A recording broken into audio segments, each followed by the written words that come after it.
We've got new reporting tonight from the New York Times. President Trump and Michael Cohen, according to their reporting, hatched a plan to buy all of the dirt that the National Enquirer had collected on him dating back as far as the 1980s, according to sources. Quote, the move by Mr. Trump and Mr. Cohen indicated just how concerned they were about all the information amassed by the company, American Media, and its chairman, David Pecker, a loyal Trump ally of 2 decades who has cooperated with investigators. The plan, though, was never finalized. In April, the New York Times reported that Pecker, Trump, and Cohen had all strategized about how the company could protect the candidate and attack his political enemies. In a tape released to the press back in July, you can hear the president and Michael Cohen seemingly hinting at the plan. Let's listen. I need to open up a company for the transfer of all of that info regarding our friend David, so that I'm going to do that right away. I've actually come up and I've spoken to Alan Weisselberg about how to set the whole thing up with funding. Yes.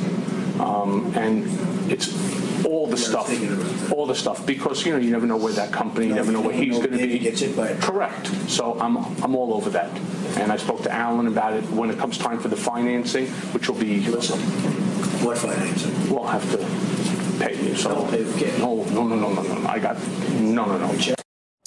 Last week, the Associated Press broke the news that the National Enquirer had a safe filled with contracts detailing payments to individuals who had incriminating stories embarrassing stories about Donald Trump. For more, I'm joined by Jim Rutenberg, the New York Times media columnist who broke this story today. Jim, thanks for joining us. So let's take us through this, first of all, this idea that the Enquirer has got all sorts of stuff on Trump going back to the 1980s. It's the Enquirer. We know the nature of the stories they tend to be interested in.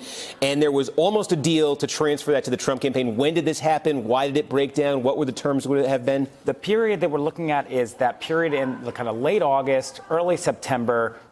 Donald Trump and Michael Cohen, now Michael Cohen's implicated the then candidate Trump in this, so already had struck a deal with the Playboy model Karen McDougal, who was alleging an affair, and the Enquirer bought that story and metaphorically put it in that safe. So what dawns on Mr. Cohen, and Mr. Cohen says Mr. Trump, and Mr. Cohen says Mr. Trump directed this, is, hey, this is not good. My secrets are with a third party, a good friend, David Pecker, but an act of God may smite him, a truck may strike him, and then my secrets are no longer so safe. So they hatched a plan to do this deal. This deal does not happen. All we know is from the prosecutor's documents last week that the McDougal deal almost happens, where contracts are signed, money almost changes hands, where they're going to buy her story. Yeah, do we know what the ballpark would have been, what kind of money they were willing to pay for this? I don't know the ballpark. The McDougal story they were paying $125,000 for.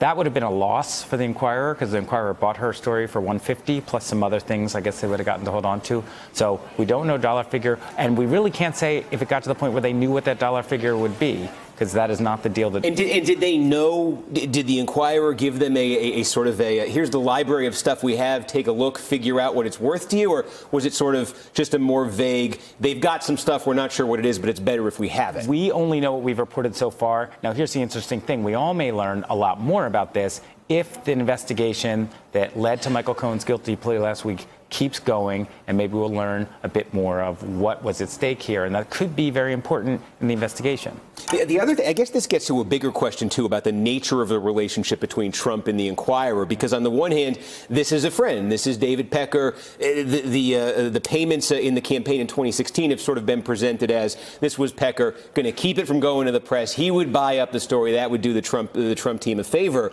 This, though, reads more like, is Trump being held up here, essentially? Like, hey, we got these goods. It'd be a shame if they came out. No, I really don't think so. I think they absolutely knew they could trust David Pecker. They absolutely did. But there are also some rumors going around then that Michael Cohen apparently was hearing that Mr. Pecker could leave and try to go. There was a rumor he'd buy time, maybe separately from AMI. That's the rumor they were hearing.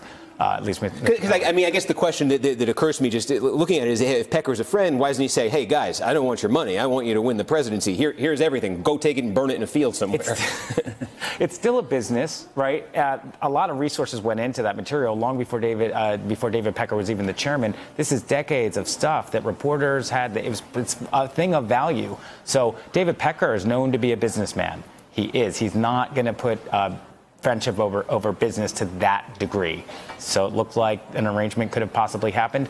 It didn't. But again, those prosecutors will maybe find out a little bit more about what was behind it. And Jim was alluding to this, but last week, David Pecker, of course, was granted immunity by federal prosecutors in order to provide information about Michael Cohen and President Trump's hush money payments to various women. Alan Weisselberg, the chief financial officer for the Trump Organization, was also granted immunity by federal prosecutors in Manhattan. Weisselberg has been close to the Trump family since the 70s.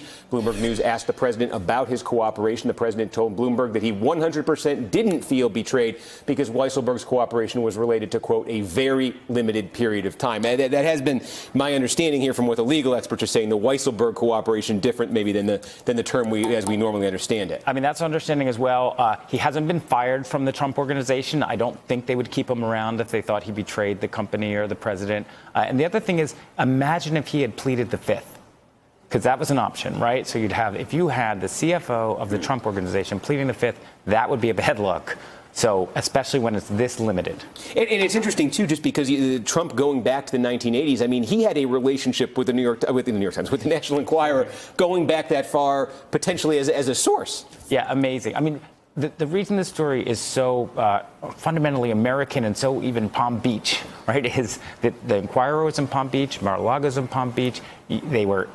Trump was a staple of their publication. He created incredible stories. David Pecker comes in and cleans it up for Donald Trump now long ago, and he's protected by the thing that very much fed off of him. All right, Jim Rutenberg, very interesting report. Hey there, I'm Chris Hayes from MSNBC. Thanks for watching MSNBC on YouTube. If you want to keep up to date with the videos we're putting out, you can click subscribe just below me, or click over on this list to see lots of other great videos.